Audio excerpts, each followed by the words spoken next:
Hello friends, एक बार फिर से स्वागत है आपका सक्सेस विद सुनील सर की क्लास में। और दोस्तों, ये जो आपका ऑनलाइन टेस्ट जो मैंने आपका लिया था सेकंड नंबर वाला, ये उसी की आंसर की आप इसको मान सकते हैं और आप इसको एज अ रिवीजन आप कर सकते हैं। और ये आपके एग्ज़ाम के लिए मोस्ट इम्पॉर्टेंट क्वेश्चंस हैं।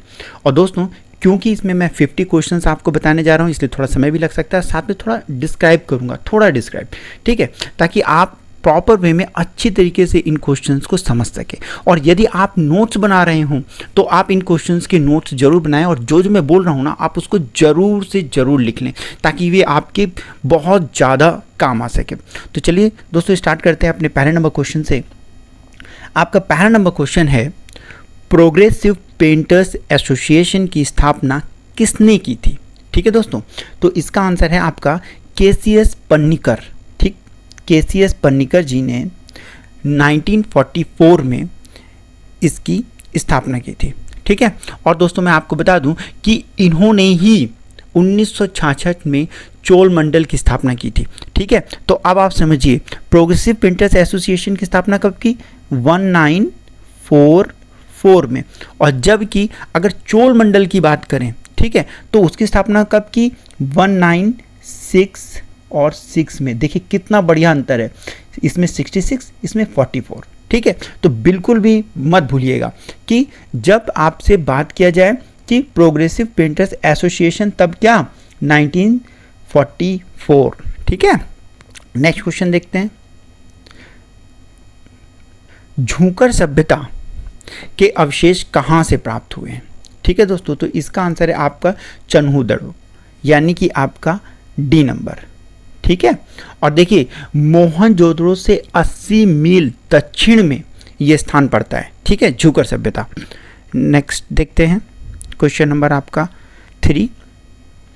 देवप्रसाद राय चौधरी की कृति दुर्गा पूजा यात्रा किस माध्यम में बनी है? देखिए आपको अच्छी तरह पता है कि देवप्रसाद राय चौधरी जो हैं एक मूर्तिकार के रूप में ज़्यादा विख्यात है।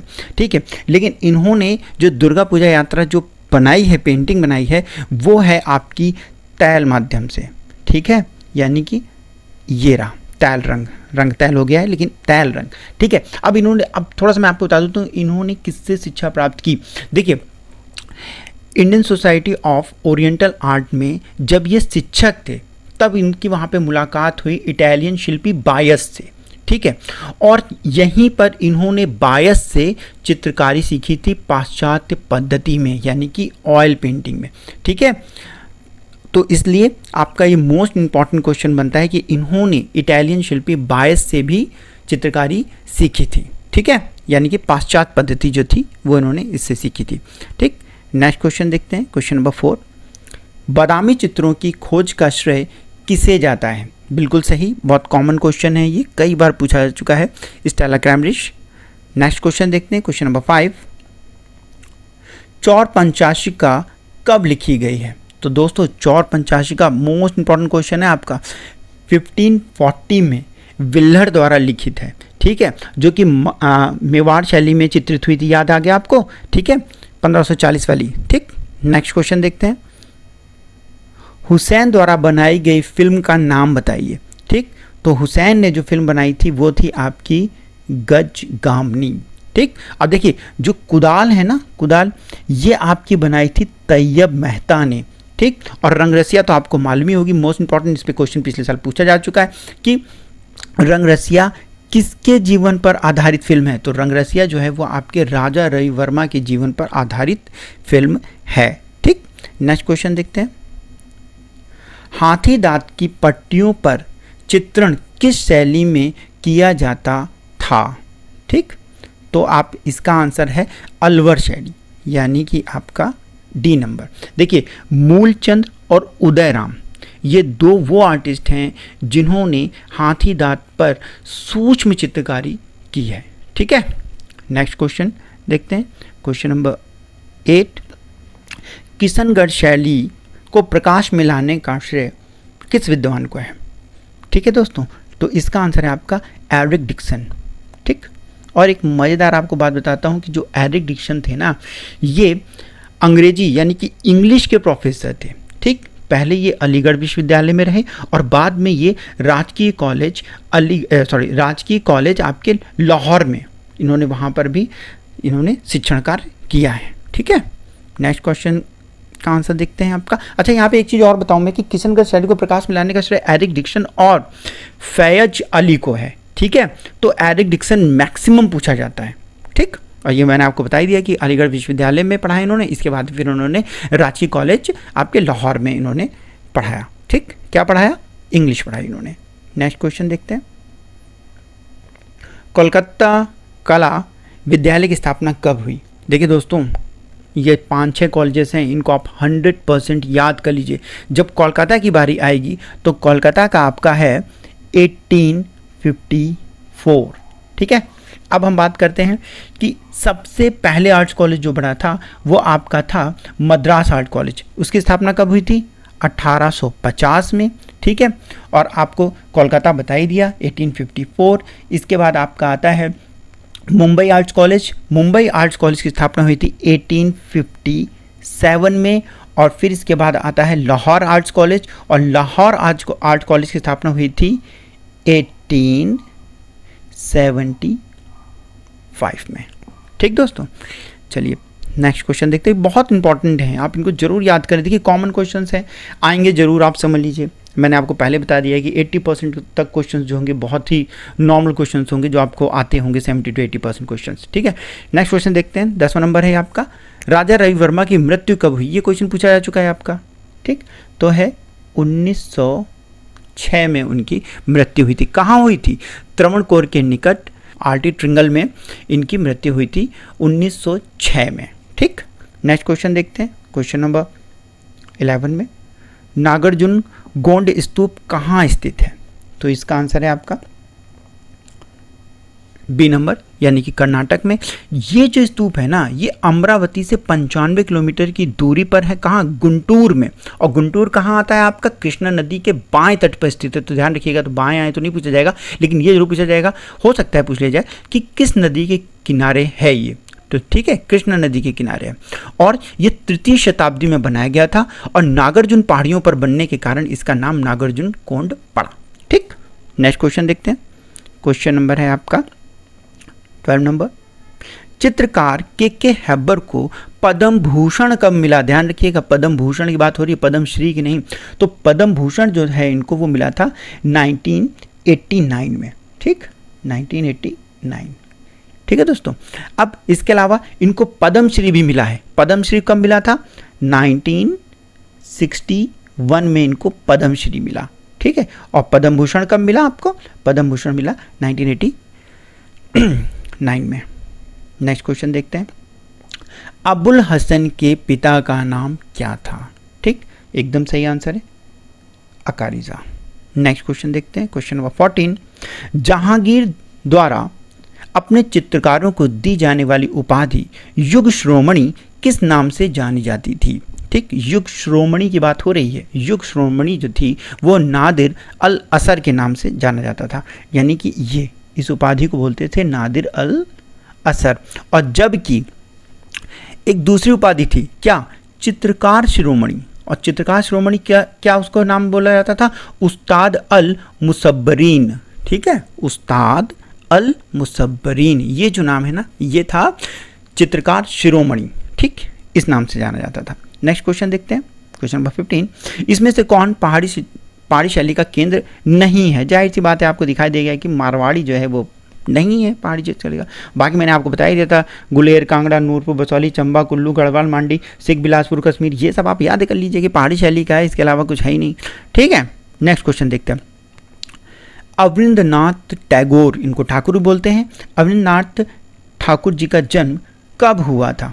देखिए दोस्तों, अवनींद्रनाथ ठाकुर का जन्म हुआ था 1871 में, और ठीक इससे 10 साल पहले 1861 में जन्म हुआ था रविंद्रनाथ टैगोर का। ठीक है, और इसके अलावा ये जो मैंने आपको इसमें लिखा है ना 1867 में जन्म हुआ था गगनेंद्रनाथ टैगोर का। ठीक, तो आप इनको अच्छी तरीके से याद कर सकते हैं कि 61 में कौन? 61 में रविंद्रनाथ टैगोर, 67 में कौन? गगनेंद्रनाथ टैगोर, और 71 में कौन? अवनींद्रनाथ टैगोर। ठीक, नेक्स्ट क्वेश्चन देखते हैं। क्वेश्चन नंबर 17, शीरी कलम की उपाधि किसे प्रदान की गई थी? बिल्कुल सही, ख्वाजा अब्दुल समद शिराजी को। ठीक है, आईने अकबरी के अनुसार इसका जन्म जो है ना, किसका जन्म? ख्वाजा अब्दुल समद जी का जन्म जो था वो ईरान के प्रसिद्ध नगर शिराजी में हुआ था। ठीक है, इसलिए आप इसको ध्यान रखिएगा कि शीरी कलम की बात आई तो आप शिराजी से भी इसको अंदाज़ा लगा सकते हैं, और शीरी कलम का मतलब होता है मीठी कलम। ठीक है, तो इसका आंसर है आपका ख्वाजा अब्दुल समद शिराजी। ठीक, नेक्स्ट क्वेश्चन देखते हैं। क्वेश्चन नंबर 18 है आपका, भारत भवन भोपाल की स्थापना कब हुई थी? एकदम सही, आप पढ़िए, बहुत अच्छी तरीके से पढ़िए। कब हुई थी? 13 फरवरी 1982 को इसका उद्घाटन हुआ था। ठीक है, तो आप समझ लीजिए कि स्थापना कब हुई? 1982 को। ठीक, कब? 13 फरवरी। अच्छा, एक चीज़ और बताऊं, इसका वास्तुकार कौन था? जो आर्किटेक्ट था जिसने इसकी डिज़ाइन तैयार की थी वो कौन था? Charles Korea. ठीक है, चार्ल्स कोरिया द्वारा इसका आर्किटेक्चर जो था वो तैयार किया गया था। बहुत कॉमन क्वेश्चन है, देखिए आ चुके हैं और दोबारा फिर से आने की संभावना है। ओके, अकबर कालीन चित्रित ग्रंथ तूर्तीनामा में कितने चित्र हैं? तो एकदम सही, 103 चित्र हैं। ठीक है, और कब बना था? 1560 से 68 के बीच में ये चित्रित हुआ था। ठीक है, इस ग्रंथ में तोते का प्रेमालाप, समझ लीजिए कि यही विषय है इसका। ठीक है, कितने चित्र हैं? 103। बहुत मज़ेदार है, आपको ये कभी भूलेगा नहीं, तूतीनामा तोते का प्रेमालाप। ठीक है, 103 चित्र। ओके, कांट्रा पत्रिका का प्रकाशन किसने और कब किया? ठीक दोस्तों, बहुत बहुत ही मज़ेदार क्वेश्चन है ये आपका। जगदीश स्वामीनाथन ने किया था। और कब किया था इन्होंने? 1966 में। अब देखिए, अब आप रिलेट कर सकते हैं, 1966 वाली बात हो रही है। ये 1966 कौन सा है? ये 1966 वही है जब केसीएस पन्नीकर ने चोल मंडल की उधर स्थापना की। और इन्होंने क्या किया? जगदीश स्वामीनाथन ने क्या किया? 1966 में इन्होंने कांट्रा पत्रिका का प्रकाशन किया। किस लिए किया मालूम है? इन्होंने किया, जो इनका ग्रुप 1890 था ना, उसके प्रचार और प्रसार के लिए। ठीक है, तो इसका आंसर क्या है? जगदीश स्वामीनाथन। ठीक, नेक्स्ट क्वेश्चन देखते हैं। मार्तंड का मंदिर, मार्तंड का सूर्य मंदिर भी इसको बोलते हैं, मार्तंड का सूर्य मंदिर किसने बनवाया था? तो दोस्तों ललितादित्य ने बनवाया था। कब? 8वीं शताब्दी में। ये कश्मीर के राजा थे। ठीक है, तो ललितादित्य। नेक्स्ट क्वेश्चन देखते हैं। आप साथ में हल करते चलिए, है ना, वो तो ठीक है, आपने टेस्ट पेपर दिया है, कई लोगों ने नहीं दिया है, तो आप साथ में इसको हल करते चलिए, देखिए कितने सही होते हैं। देखिए, तंजौर का बृहदेश्वर मंदिर किसके द्वारा बनवाया गया था? बहुत ही आपका कॉमन क्वेश्चन है। ठीक है, तो चोल सम्राट जो थे राजराज सिंह ने इसको बनवाया था। किसने? राजराज सिंह, यानी कि आपका सी नंबर। ठीक, और कब बनवाया था? 1000 ईस्वी में इसको बनवाया था। ठीक है, और देखिए ये क्वेश्चन आ चुका है, बृहदेश्वर मंदिर के विषय में क्वेश्चन आया था कि इसमें से कौन सा ऐसा मंदिर है जिसका शिखर जो है वो स्तूप की तरीके से। अब आप जल्दी से एक काम करिए, दूसरा पेज खोलिए और इंटरनेट पे जाइए और गूगल में सर्च मार लीजिए तुरंत बृहदेश्वर मंदिर, और देखिए इसका स्तूप, यानी कि जो इसका शिखर है ना वो किस तरीके से बना हुआ है, स्तूप की तरीके से बना हुआ है, और ये क्वेश्चन आपका पूछा जा चुका है। ठीक, नेक्स्ट क्वेश्चन देखते हैं। क्वेश्चन नंबर 23, अजंता की किस गुफा में आपको धर्म उपदेश और नंद की दीक्षा आपको चित्र प्राप्त होता है? ठीक है, तो इसका आंसर है आपका गुफा संख्या 16। दोस्तों यहाँ मैं आपको एडवाइस करना चाहूँगा, देखिए 4 गुफाएं आपकी मोस्ट इंपॉर्टेंट है। कौन कौन सी? 1, 2, 16 और 17। आप इन गुफाओं में जो चित्र मिले हैं उन सारे चित्रों को आप याद कर लीजिए, कन्फ्यूज़न ही दूर हो जाएगा, आपको सारे चित्र याद हो जाएंगे और बड़े मज़ेदार देखिए आपको याद होंगे। जैसे कि क्वेश्चन नंबर गुफा संख्या 16 के हम चित्रों की बात करते हैं। देखिए, माया देवी का स्वप्न, सिद्ध मुनि से वार्तालाप, गौतम का विद्याभात, वैराग के निमित्ताओं के दर्शन, सुजाता की खीर, नंद को दीक्षा। इस तरीके से आप इसको याद कर लीजिए ताकि बिल्कुल भी आपका किसी भी तरीके से छूट ना पाए। ठीक है, एक मरती हुई राजकुमारी भी इसी में मिला था। जातक कथाओं में सुत सोम महामंगलम ये आपको यहाँ पे मिलते, तो आप इनको याद कर लीजिए। जब आप इनको याद कर लेंगे ना तो तुरंत आप वहाँ पे एग्जाम में जब आप देने के लिए बैठे रहेंगे ना तो आप बस गुफा संख्या 16 जल्दी से उंगलियों में आप गिन लेंगे, अरे ये चित्र थे तो भैया ये इसका आंसर नहीं होगा, 17 में ये चित्र थे तो ये इसका आंसर नहीं होगा। इस तरीके से आपको तुरंत याद आ जाएगा कि कौन सी गुफा में कौन सा चित्र है। देखिए दोस्तों शॉर्टकट नहीं है, यदि आपको ऐसा लगता है ना शॉर्टकट नहीं, बिल्कुल भी शॉर्टकट नहीं है, आपको याद ही करने पड़ेंगे। ठीक, नेक्स्ट क्वेश्चन देखते हैं। क्वेश्चन नंबर अब आपका आता है 24। बाबर का जन्म कब हुआ था? हालांकि ये देखने में लगता है जैसे ये इतिहास का प्रश्न हो गया, तो ठीक है हम भी तो कला का इतिहास पढ़ रहे हैं इसलिए इस तरीके के क्वेश्चन आपके आना स्वाभाविक है, हो सकता है आ जाए। ठीक है, 1483 में बाबर का जन्म हुआ था। अच्छा, इस बाबर का पूरा नाम पता है क्या था? जहीरुद्दीन मोहम्मद, जहीरुद्दीन मोहम्मद। और इनके पिता का नाम क्या था? इनके पिता का नाम था उमर शेख, जो कि तैमूर थे। ठीक है, उमर शेख। नेक्स्ट क्वेश्चन लिखते हैं। निम्नलिखित में से कौन सा ठंडा रंग है? देखिए दोस्तों रंगों के विषय में एक बहुत अच्छा वीडियो मैंने पूरा बना रखा है। ठीक है, यदि आपने नहीं देखा है तो आप जाइए प्लेलिस्ट में चले जाइए और कलर्स के ऊपर चले जाइए, उससे बेस्ट वीडियो मेरे को सबसे अच्छा लगता है। आप ही समझ लीजिए कि कलर्स पढ़ाना।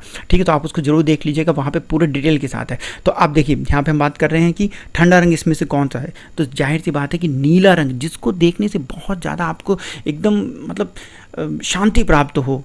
ठीक है, वो रंग एकदम ठंडे की श्रेणी में आएगा। जैसे नीला, नीला आसमान मैक्सिमम आसमान है, आप जैसे ही आसमान में देखेंगे आपको नीला दूर तक का आसमान दिखाई देगा। समुद्र का पानी एकदम नीला जो कि मैक्सिमम है। ठीक है, इसके अलावा कौन सा? हरा, हरा हरियाली, दूर दूर तक हरियाली नजर आती है। इसलिए ये दोनों ही कलर आपके ठंडे रंग की श्रेणी में आते हैं। तो आंसर हो गया आपका नीला। ठीक, क्वेश्चन नंबर देखते हैं 26।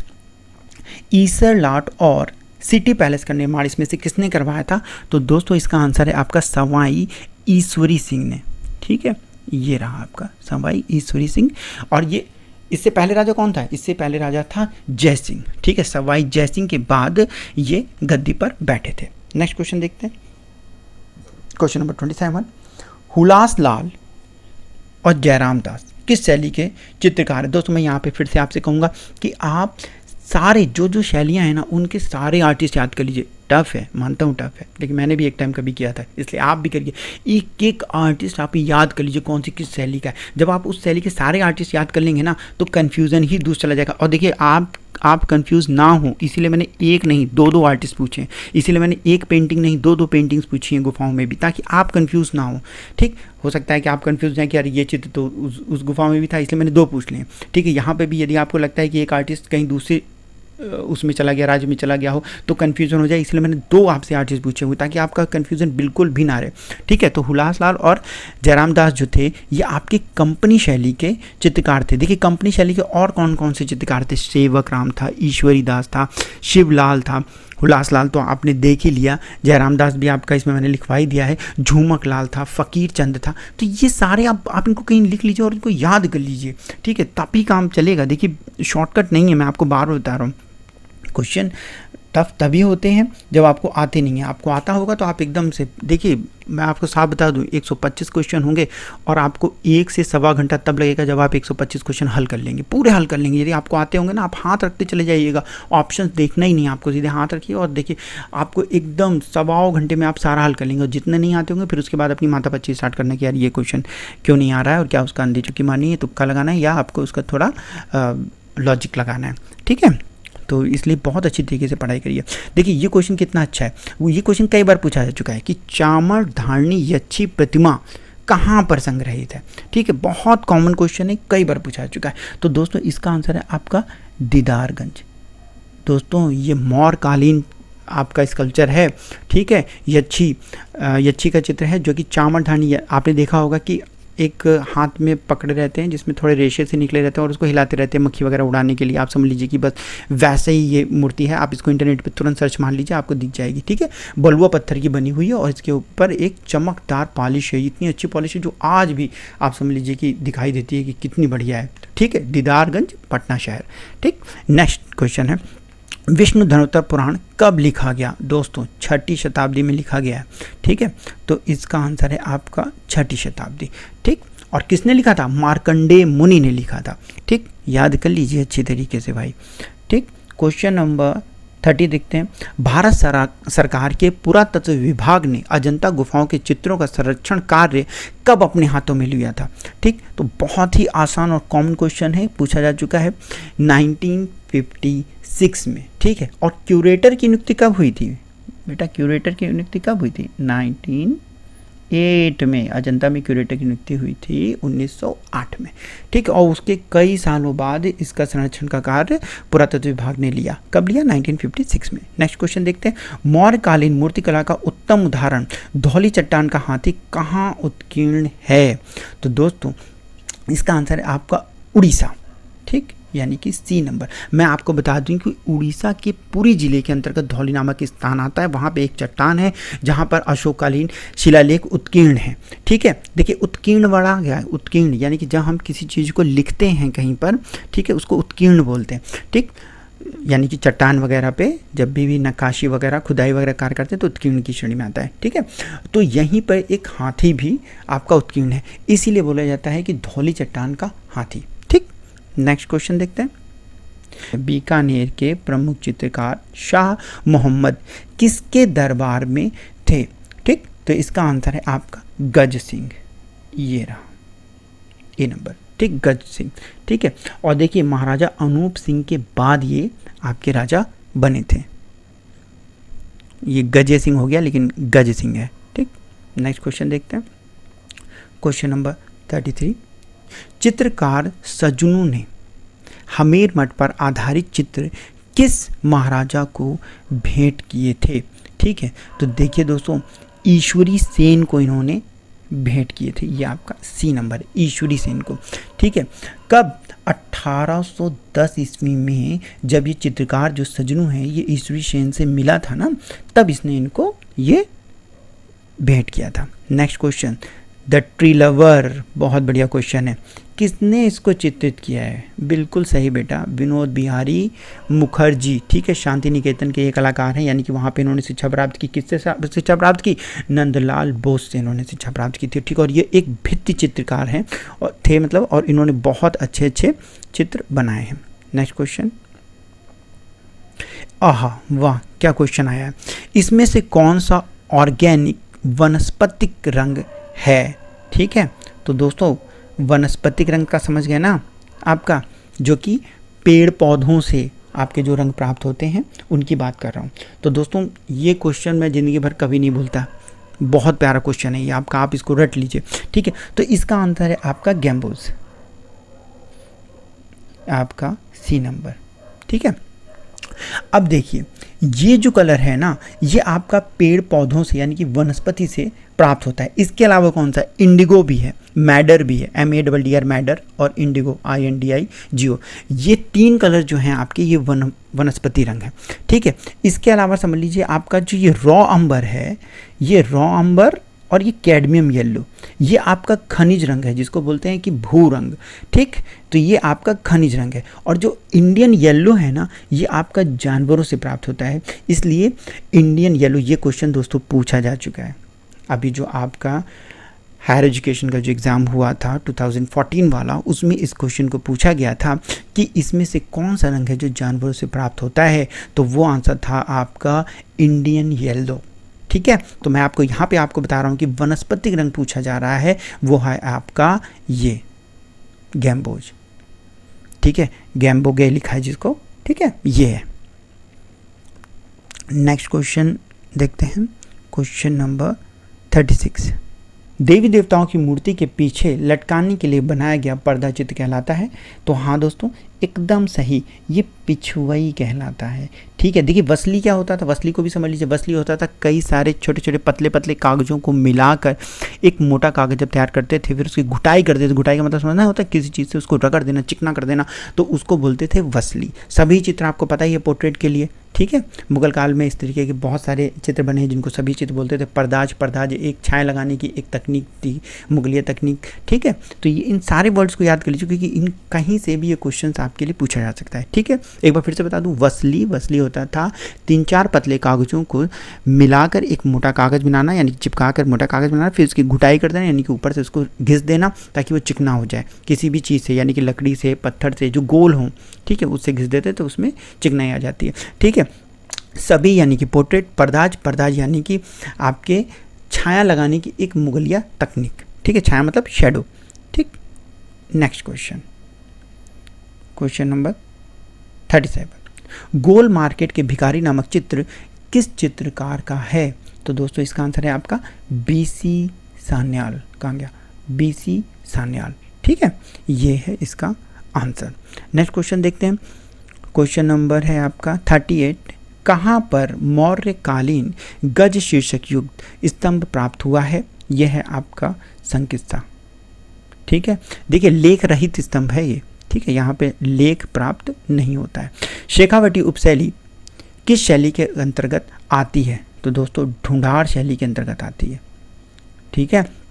जयपुर, अलवर, उड़ियारा और शेखावटी, देखिए इसको अच्छी तरीके से याद कर लीजिए, मेवाड़ी, मारवाड़ी, हाड़ौती, ढूंढारी, ये 4 शैलियाँ थी। और किसके अंदर कौन सी शैली आती? 5-5, 6-6 शैलियाँ रट मारिए, ठीक है।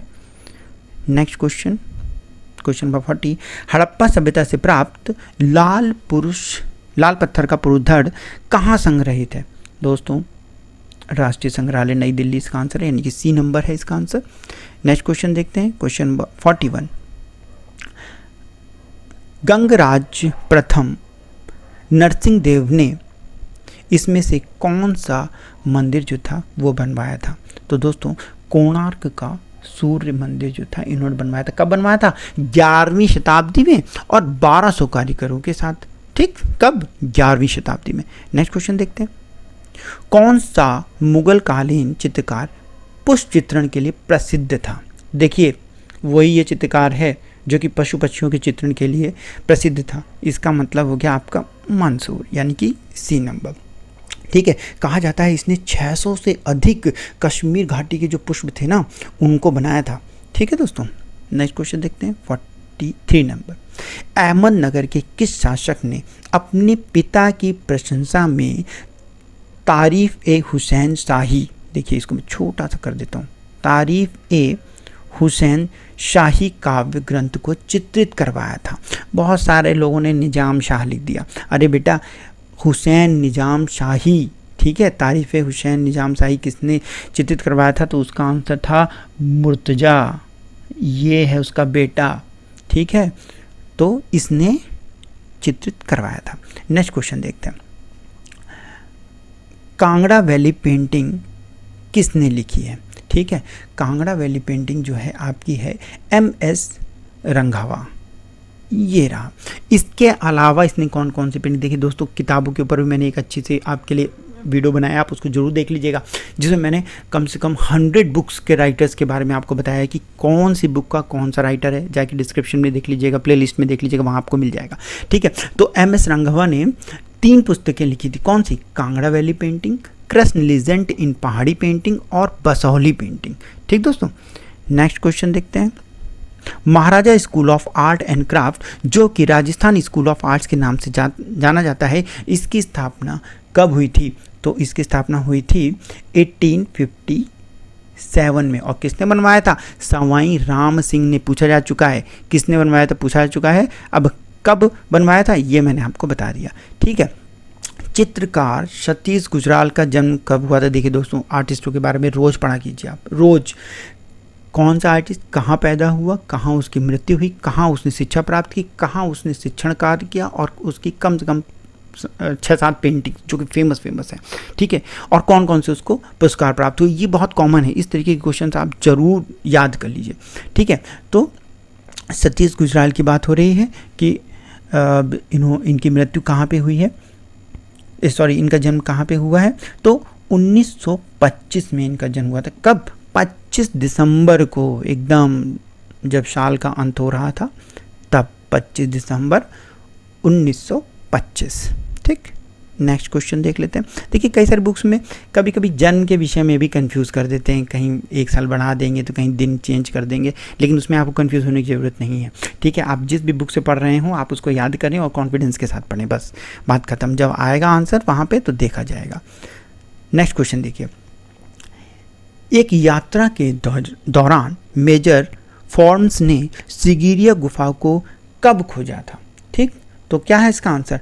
1830 में, ठीक है। ये रहा 1830 यानी कि सी नंबर। और दोस्तों जो मूरे थे ना, ए मूरे, उन्होंने इसकी पहली बार चित्रकारी की थी, यानी कि प्रतिलिपियां तैयार की थी। कब? 1885 में। ठीक है, कब? 1885 में मूरे ने इनकी, यानी कि ये जो सिगिरिया गुफा में जो चित्र थे उनकी प्रतिलिपियां तैयार की थी। ठीक, नेक्स्ट क्वेश्चन देखते हैं, क्वेश्चन नंबर 48। कवि प्रिया किसके द्वारा लिखी गई? ठीक है, तो कवि प्रिया जो है वो लिखी गई केशव दास के द्वारा। कवि प्रिया, रसिक प्रिया और एक और थी मल दमयंती, शायद मत दमयंती। ठीक है, कवि प्रिया, रसिक प्रिया और मत दमयंती, ये जो तीनों थी ये केशव दास ने लिखी थी। ठीक, नेक्स्ट क्वेश्चन देखते हैं, बहुत बढ़िया क्वेश्चन है। चंदेल राजवंश द्वारा बनवाया गया दूल्हा देव मंदिर किस भगवान को समर्पित है? तो कंफ्यूज मत होइए कि दूल्हा देव दिया है तो कौन से भगवान हो सकते हैं। नहीं नहीं भैया, यहाँ पे भगवान शिव को समर्पित है। आप समझ लीजिए इसके गर्भगृह में एक शिवलिंग मिला हुआ है। ठीक है, इससे पता चलता है कि ये एक शिव मंदिर है। Question number 50। निम्नलिखित में से कौन सा तांत्रिक चित्रकार के रूप में प्रसिद्ध है? बिल्कुल सही, एकदम लास्ट में, इसीलिए मैंने बहुत आसान क्वेश्चन रखा है आपका। ठीक है, GR संतोष, यानी कि, और देखिए इनका जन्म कब हुआ था मालूम है आपको?